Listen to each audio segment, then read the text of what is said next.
Our film today is all about a very special event that marked an important point in the history of communication.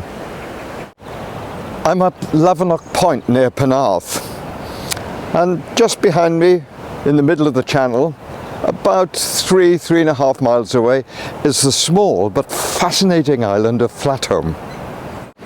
So, if I wanted to get a message between here and the island before the end of the 19th century, I had a couple of options.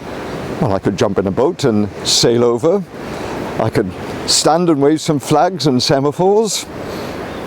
Could even light a beacon. But perhaps the most reliable method would have been to send a carrier pigeon. But all of those had their drawbacks. Of course, the weather could be so bad that I couldn't sail over. There might be fog, so you wouldn't see the flags or the beacon, and strong winds might have blown that pigeon off course. So what was the answer?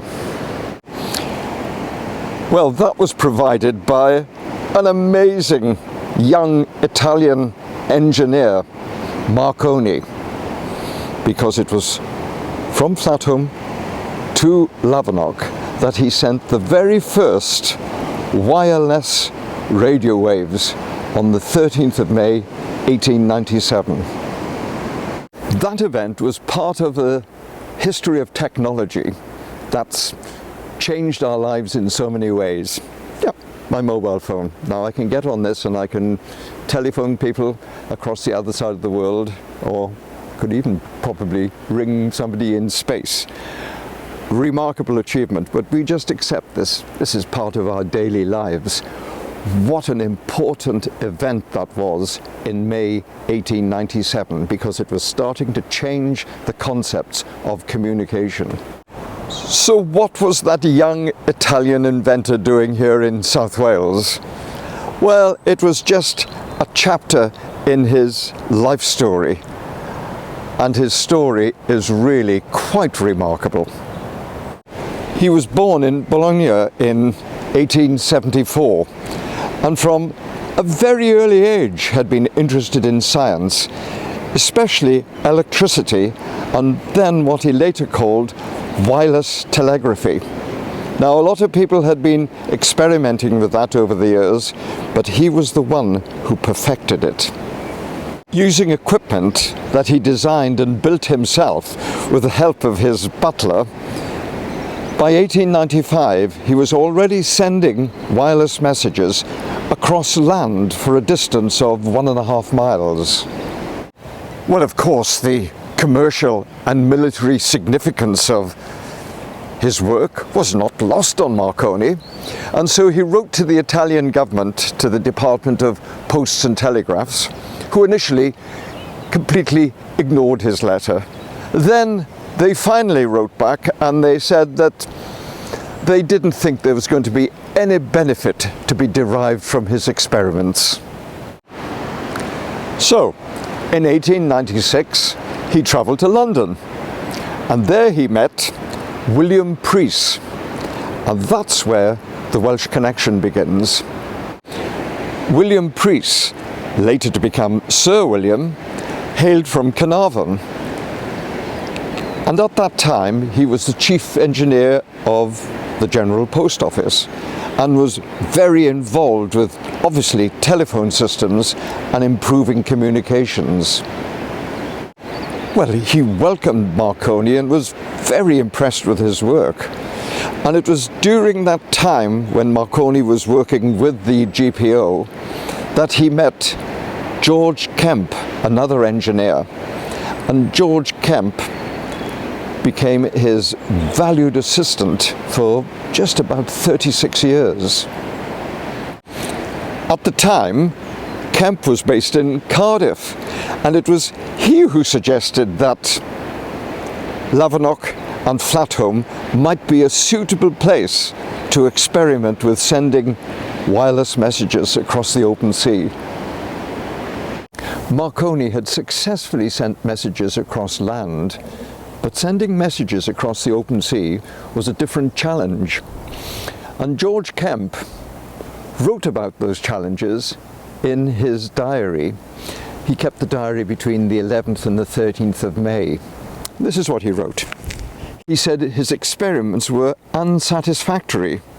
Worse still, they were failures, and the fate of his new system trembled in the balance.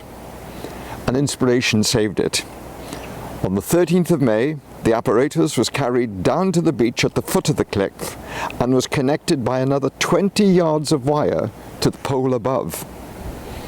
The instruments, which for 2 days failed to record anything intelligible, now rang out the signals clear and unmistakable, and all by the addition of a few yards of wire. They tested their equipment thoroughly over the next few days, and such was their success that they then decided to relocate the aerial from Flatholm across to Lavernock Point in England, and now they were transmitting across a distance of just about 10 miles. But Marconi's Welsh connection didn't end there, because in 1913 he established the first long-wave transmitting station at Cefn near Penarth, along with a receiving station at Tywyn. That was altogether a much bigger and much more technically advanced transmitting system compared to those flimsy aerials of some 16 years previously.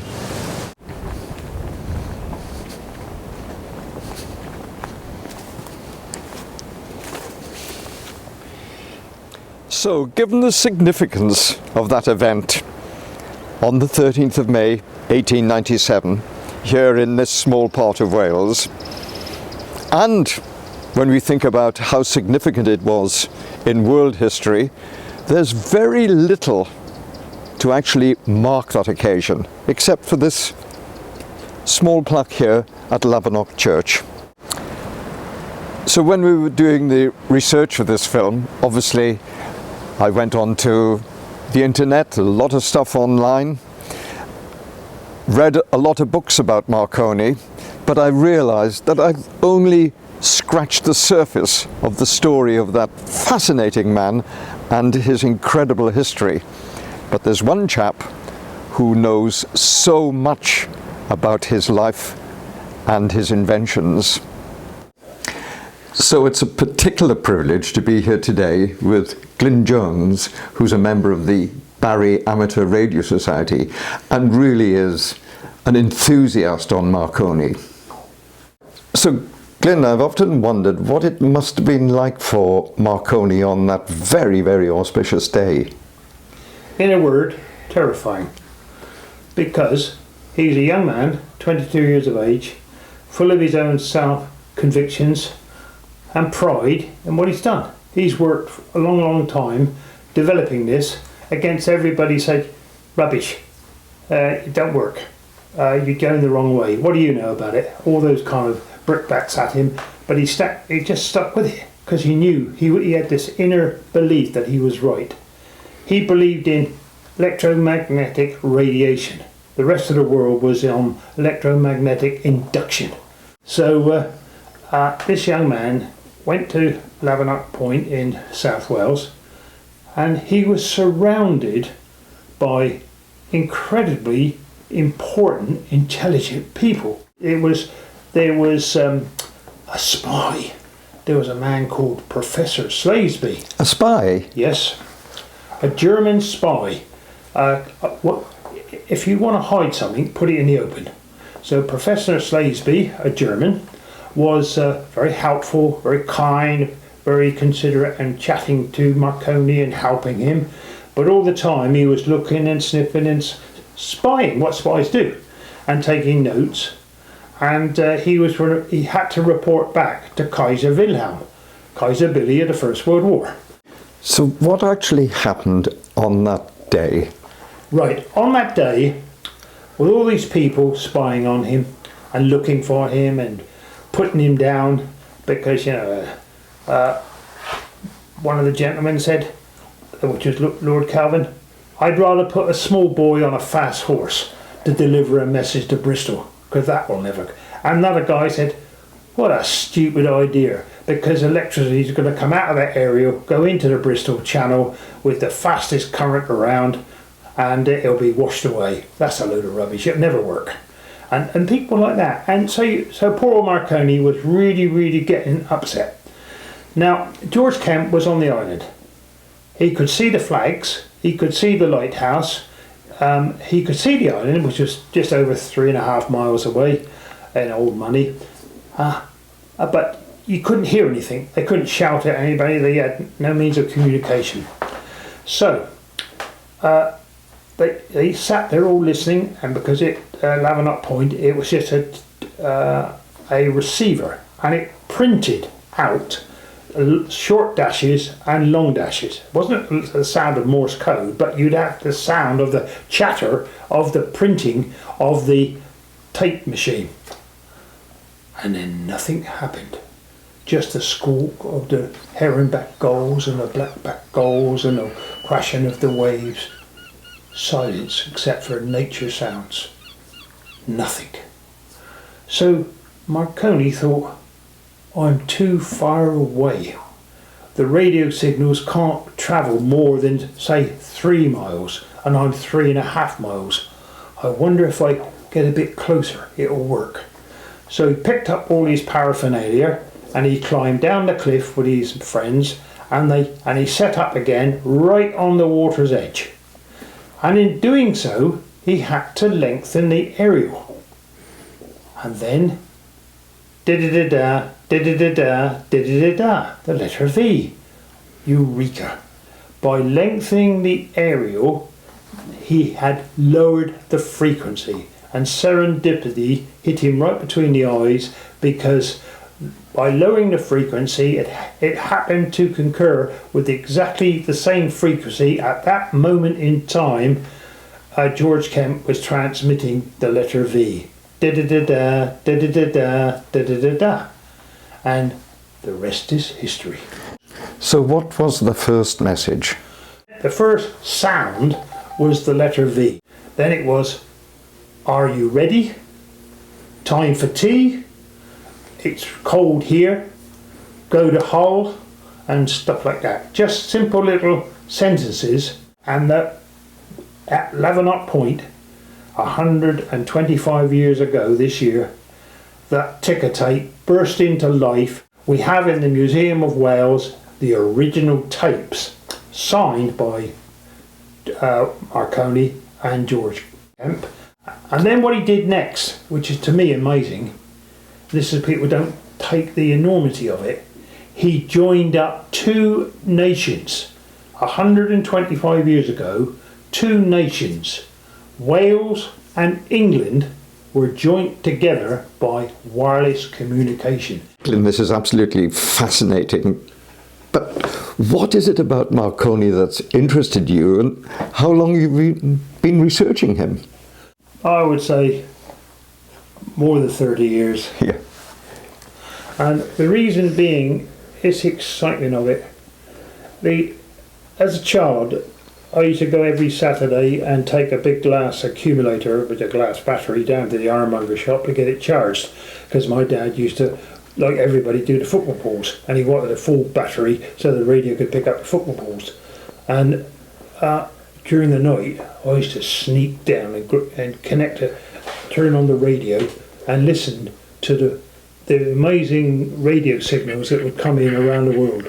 And I'd be like flying a magic carpet around the planet, leaving all these funny languages. I didn't understand what they were talking about, listening to music and all kinds of things. And that gave me, like I just said, a tour in my head of magic. It was a magic carpet ride around the planet on the ether, as Marconi said. I used to ride a magic carpet ride through the ether.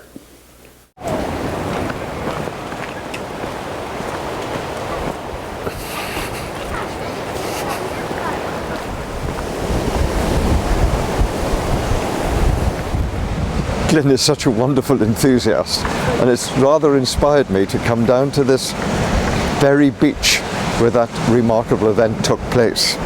Now, we don't know exactly where they had their equipment set up, but sufficient to say, here at Lavernock and there behind me at Flatholm, were two places that marked such an important point in the history of world communication.